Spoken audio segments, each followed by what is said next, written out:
Olá, este é um episódio do programa educacional do CDT, Centro de Doenças Tromboembólicas do Hemocentro da Unicamp, e da SBTH, Sociedade Brasileira de Trombose e Hemostasia.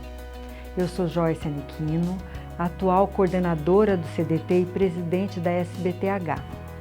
Estarei com vocês durante todo esse programa. Espero que aproveitem. O termo PBM é desconhecido da maior parte dos médicos e de muitos outros profissionais da área da saúde. Contudo, nós não temos dúvida da sua grande importância.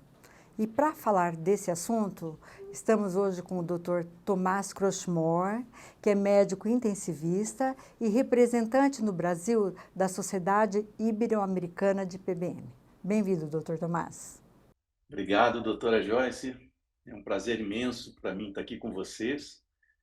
Eu sou um profundo estudioso e amante aí desse conceito, né?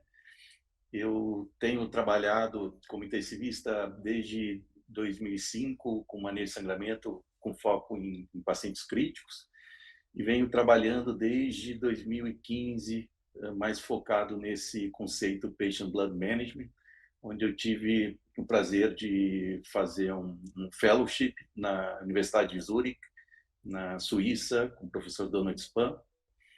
E desde então a gente tem trabalhado em grande parceria nessa implementação desse conceito. Patient Blood Management, no inglês, a gente traduz, né, a tradução em português como gerenciamento do sangue do paciente. Esse conceito ele surgiu de uma forma que foi identificado que mais de 3 bilhões de indivíduos no mundo apresentam o diagnóstico de anemia e uma grande quantidade desses pacientes apresentam perda sanguínea crônica por doença inflamatória ou por desnutrição, déficit nutricional. E tanto a anemia quanto a perda sanguínea, quanto a transfusão e coagulopatia, elas estão relacionadas a uma maior taxa de complicação no cenário intraoperatório, expondo esses pacientes a maior risco de transfusão de sangue componente e, consequentemente, levando a um pior desfecho clínico para esses pacientes, né? Hoje a gente sabe que, quando pensamos num cenário perioperatório, 30% da população no mundo apresenta anemia. E anemia por si só está relacionada ao aumento de 30% a 40% na morbimortalidade, aumentando a predisposição desse paciente à transfusão de sangue no intraoperatório.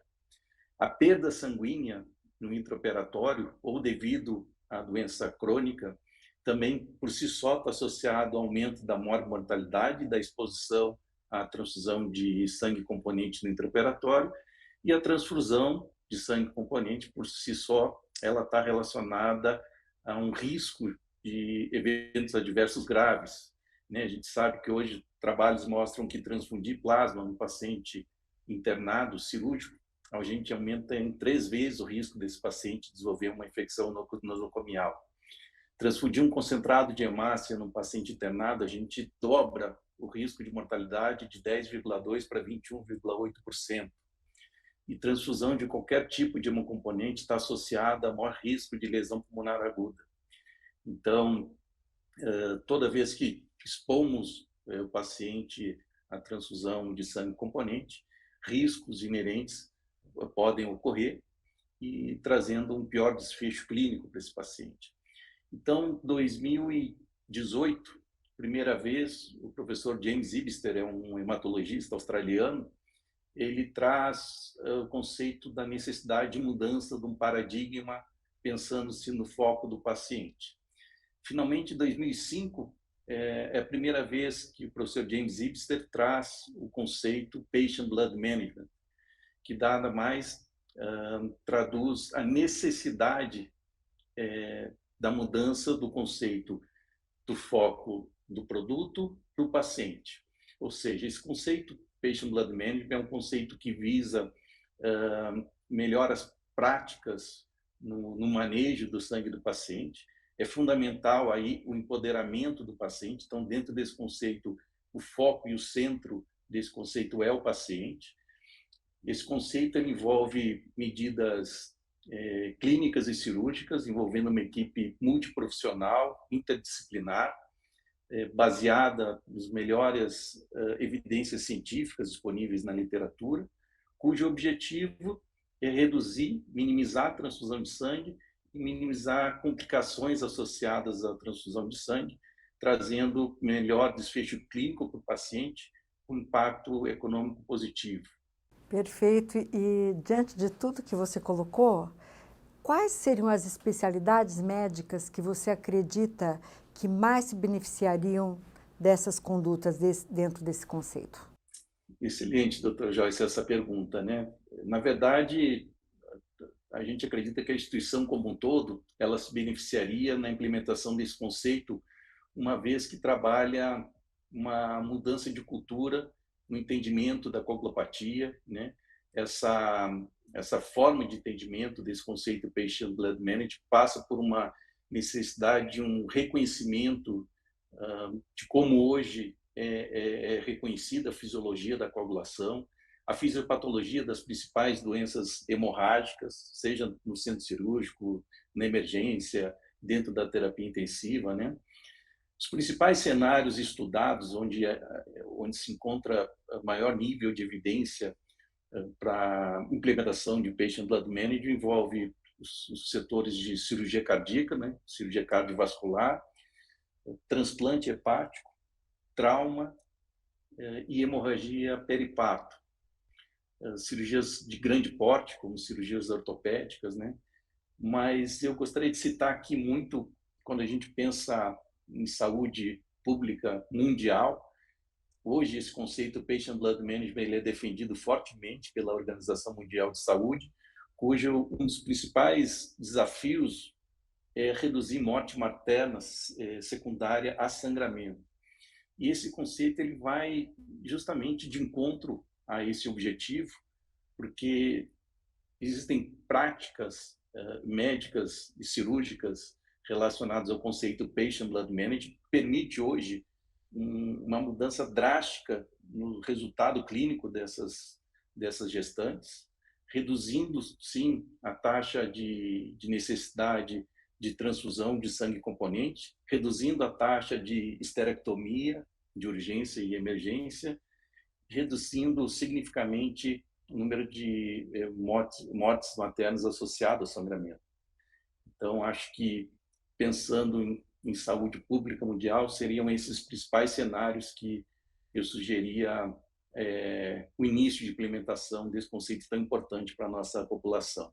E dentro da sua visão, quais seriam os maiores desafios para que a gente pudesse implementar esse programa? Eu acho que o grande e principal desafio é a questão educacional mesmo, né? Esse conceito ele está embasado hoje num nível de evidência elevado, né, na literatura. Existe uma vasta literatura já defendendo a importância da implementação desse conceito, né? É um conceito que ele começa desde o ambulatório, né, para tentar identificar precocemente os pacientes que apresentam anemia, né? De uma forma bem reduzida, né, resumida, o conceito de Patient Blood Management ele se baseia em três principais pilares, né? O primeiro pilar seria uma identificação precoce e adequada do diagnóstico de anemia, procurando se tratar a causa de base e oferecer ferro, eritropoetina, para otimizar a massa eritrocitária desse paciente, para que ele seja submetido, por exemplo, a uma cirurgia já com essa anemia corrigida, né? Um outro segundo pilar diz respeito à perda sanguínea desse paciente, né? Hoje, um paciente, seja por doença inflamatória, aguda, crônica, por perdas e coletas sequenciais, né, de amostras sanguíneas. Então, esse segundo pilar é justamente otimizar técnicas cirúrgicas, anestésicas, né, utilizar testes de point of care para minimizar a perda sanguínea, então é um importante pilar, né? evitando-se coagulopatia intraoperatória. E o terceiro pilar é justamente uma abordagem sistemática para tolerar a anemia do paciente no momento, por exemplo, de pós-operatório, utilizando uma estratégia transfusional restritiva, né, e tratando-se coagulopatia por testes especiais que avaliam a coagulação de uma forma global, né? Eu acho que, então, em termos de grande desafio, primeiro é a questão educacional, porque há uma necessidade urgente de uma readaptação cultural no que diz respeito ao entendimento da coagulopatia, ao manejo, à interpretação, ao monitoramento e à forma de tratar esse paciente, né? Então, hoje, a gente entende o sistema de coagulação diante de um paciente que apresenta um choque hemorrágico, seja ele associado à cirurgia cardíaca, trauma, transplante hepático, cirurgia de grande porte, né? Que a coagulação ela deve ser precocemente monitorizada para procurar se entender, identificar o distúrbio específico da coagulação, de forma que oriente, direcione a terapia hemostática ou a terapia transfusional de acordo com a necessidade individual de cada paciente, de forma a controlar o processo de sangramento mais rápido e efetivo possível, evitando, né, minimizando a exposição do paciente à transfusão de sangue componentes de forma inadequada, né? Então, esse conceito ele não está relacionado a vamos reduzir a transfusão sanguínea, né? Não é esse o ponto. Esse é a questão de uma mudança na cultura e no entendimento, né, da identificação da anemia, da correção da anemia, de você evitar desperdício em termos de coleta sanguínea, você tolerar níveis de hemoglobina mais baixos, uma vez que o paciente esteja estável. Se o paciente realmente precisar de transfusão de sangue, em vez de transfundir 2, 3 unidades concentradas de hemácia, que se reponha uma unidade de concentrado de hemácia, né? Entender, uma vez que a gente transfunda o paciente, que essa transfusão pode, por mais que seja bem indicada, ela pode trazer efeitos deletérios ao paciente, né? E principalmente, entender, utilizar técnicas laboratoriais diagnósticas que permitam uma identificação precoce do distúrbio de coagulação específico, permitindo, assim, direcionar uma terapia específica de acordo com a necessidade de cada paciente.